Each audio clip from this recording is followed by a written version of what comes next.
रहीम अस्सलाम वालेकुम वरहमतुल्लाहि वबरकातुहू। मैं हूं आपका एस्ट्रोलॉजर नईम रहमान सिद्दीकी। आप लोग देख रहे हैं सिद्दीकी एस्ट्रोलॉजी चैनल। ये वीक कैंसेरियन वालों के लिए कैसा गुजरेगा 8 फरवरी से लेके 14 फरवरी 2021 तक की मैं बात करूंगा कि ये वीक कैंसेरियन वालों के लिए कैसा गुजरेगा, किन मामलात में बेहतरी है और किन मामलात में इन्होंने एहतियात बरतनी है। और जिनको अपनी डेट ऑफ बर्थ नहीं पता वो अपने नाम के पहले हरूफ से भी जान सकते हैं क्या आप कैंसेरियन तो नहीं, क्या आपका बर्थ सरतान तो नहीं। अगर आपके नाम के पहले हरूफ ए और ए से शुरू होते हैं तो आप भी कैंसेरियन है, आपका बुर्ज भी सरतान है। उससे पहले जिन लोगों ने अभी तक मेरे चैनल को सब्सक्राइब नहीं किया उन लोगों से गुजारिश है चैनल को सब्सक्राइब कर लें, साथ ही बेल आइकन को पुश कर दें ताकि मेरी आने वाली हर वीडियो आप तक आसानी से पहुंच सके। वीडियो को शेयर लाइक कमेंट लाजमी करें ताकि हमारी टीम की हौसला अफजाई हो सके। कैंसेरियन वालों का जो हाकिम सितारा मून है इस वक्त जायचे के 7th हाउस में है।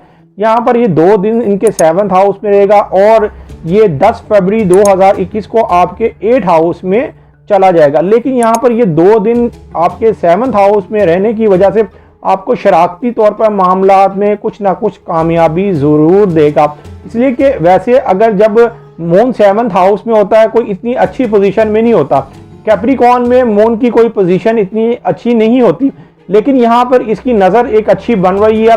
आपके 9th हाउस के साथ नेपच्यून के साथ एक अच्छी नज़र बनेगी और आपके 11th हाउस में यूरेनस के साथ और मरीख के साथ एक अच्छी नज़र बनेगी।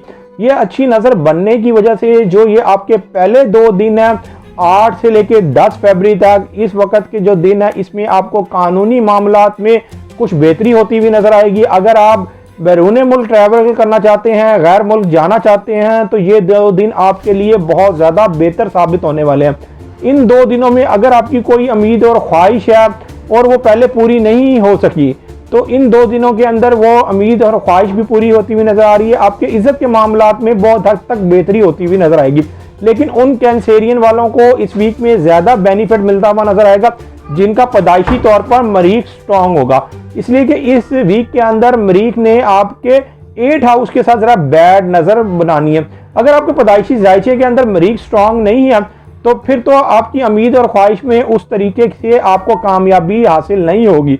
ये यहाँ पर बात मैं इसलिए कह रहा हूँ कि इसलिए कि मरीख ने आपके 8 हाउस के साथ ज़रा बैड नज़र बनानी है, 90 डिग्रीज की नज़र बनेगी, जिसकी वजह से आपके कुछ ना कुछ मामलात में भी रुकावट आएगी। और ख़ास तौर पर माली मामलात में इस वीक के अंदर कैंसेरियन वालों को खर्च करते हुए बड़ा ही सोच समझ के खर्चा करना। अगर आपने सोच समझ के खर्चा नहीं किया तो आपके जो 8 हाउस के अंदर 6 स्टार्स होंगे ये 10 फरवरी 2021 को आपके 8 हाउस के अंदर 6 स्टार होंगे, जहां पर आपका हाकिम सितारा भी 8 हाउस में ये चला जाएगा, जिसकी वजह से आपके माली अखराजात में थोड़ी बहुत इजाफा हो सकता है या माली तौर पर आपको तंगी भी आ सकती है।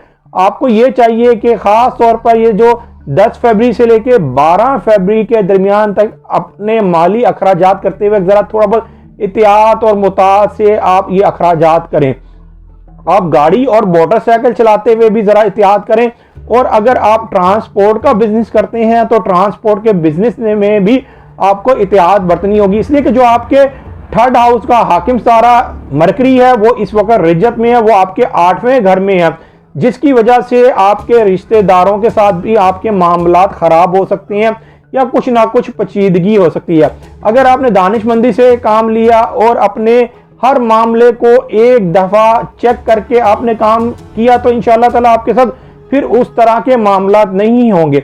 मैं यहाँ पर एक चीज़ हर कैंसेरियन वालों को एक बात लाजमी कहूँगा कि इस वीक के अंदर भी अपना सदका ज़रूर निकालें, चाहे लिक्विड किसी भी चीज़ का सदका निकालें, क्वांटिटी चाहे जो सी मर्जी रख लें, लेकिन सदका आप लाजमी दें। इसलिए कि आपके जब 8 हाउस के अंदर मून जो आपका हाकिम सितारा जाएगा तो उस वक्त इसने गरूब होना है। लेकिन फिर 8 हाउस के अंदर 12 फरवरी 2021 को नया चांद भी निकलना है। नया चांद निकलने की वजह से जो आपके शराकती मामलात में पहले कोई दरारें आ गई हुई थी या जो आपके वरासती मामलात में पहले कोई पेचीदगियां आ गई थी तो वो पेचीदगियां दूर होती हुई नजर आएंगी। उन जगहों से आपको बेनिफिट मिलता हुआ नजर आएगा। इसलिए कि आपके 8 हाउस के अंदर नया चांद निकल रहा है। नए चांद निकलने की वजह से अगर कोई आपके मामलात पहले रुके हुए थे विरासत के तौर पर तो वो विरासती मामलात अब बेहतर होते हुए नजर आएंगे। नया चांद निकलने की वजह से वो बेहतर होते हुए नजर आएंगे। इस वीक के अंदर जैसे ही 12 फरवरी 2021 को जब मून आपके 9th हाउस में आएगा। 9th हाउस में आने की वजह से आपके लिए आला तलीम के मामलात, बैरून मुल्क के मामलात और कानूनी मामलात में एक नई पेशरफ्त हो जाएगी। उन मामलात में आपको फायदा उठाना चाहिए, उन मामलात को आप आगे से आगे लेके चलें। इंशाअल्लाह ताला आपके मामलात मजीद बेहतर होते हुए नजर आएंगे। मैं यहाँ पर एक चीज और आपको लाजमी बताना चाहूंगा, अगर आप शादीशुदा अफराद हैं और आगे से आपकी औलाद है तो खास तौर पर अपनी औलाद की तरफ इस वीक में जरूर तवज्जो दीजिएगा। और अगर आपका पैदाइशी तौर पर मरीज भी कमजोर है फिर तो आपको 100% इस वीक के अंदर अपनी औलाद की तरफ जरूर तवज्जो देनी है, इसलिए कि मरीख ने बैड नजर बनानी है आपके 8th हाउस के साथ और आपके ही हाकिम सितारे मून के साथ भी इसकी एक बैड नजर बननी है, इस वीक में बननी है। जब मून 8th हाउस में होगा तो मरीख के साथ बैड नजर बनेगी तो उस वक्त आपकी औलाद के मामलात में भी कुछ ना कुछ पेचीदगियां आ सकती हैं। उन पेचीदगियों से बचने के लिए इस वीक में जरा अपनी औलाद के ऊपर खास तौर पर तवज्जो दें तो आपके लिए ज्यादा बेहतर होगा। हाँ, जो कैंसेरियन वाले सालों साल से परेशान है उनको ये चाहिए कि वो अपना पैदाइशी जायचा बनवाएं और पैदाइशी जायचा बनाने के बाद जो भी आपकी रेमेडीज बनती हैं वो करके देखें। इंशाअल्लाह ताला आपके भी हालातों में बेहतरी आना शुरू हो जाएगी। जो लोग अपना पैदाइशी जायचा बनवाना चाहते हैं, ये मेरा सेल नंबर लिखा हुआ, आप इस पर रब्ता करके अपना पैदाइशी जायचा बनवा सकते हैं।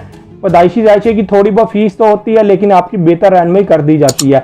उम्मीद यह करता हूँ मेरी ये वीडियो आप लोगों को बहुत पसंद आई होगी। मेरी इस वीडियो को शेयर, लाइक, कमेंट और मेरे चैनल को सब्सक्राइब करना ना भूलिएगा और ख़ास तौर पर अपनी खसूसी दुआ में मुझे याद रखिएगा। अल्लाह हाफिज़।